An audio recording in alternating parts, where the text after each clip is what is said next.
Hello दोस्तों, प्रणाम। आप हमारे चैनल में आप सभी का स्वागत है। मैं एक माता जी के गीत गाने जा रही हूँ। मुझे उम्मीद है कि हमारी वीडियो आप सभी को पसंद आएगी। चलिए गाते हैं। निमिया के डाढ़ मैया लावे नी झूलुआ की झूलियो झूलीना। निमिया के डाढ़ मैया लावे नी झूलुआ की झूलियो झूलीना।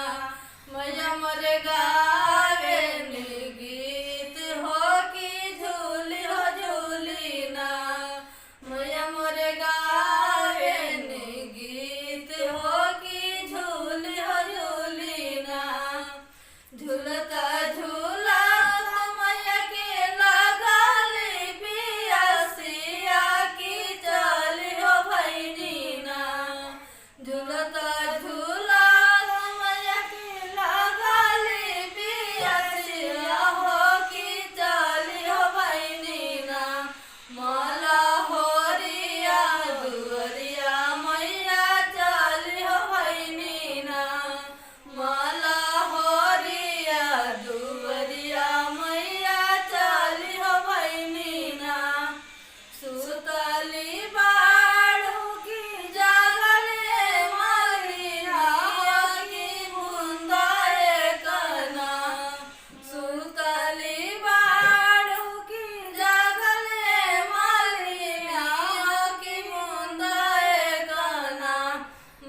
वीडियो पसंद आई होगी तो लाइक करिएगा, सब्सक्राइब करिएगा।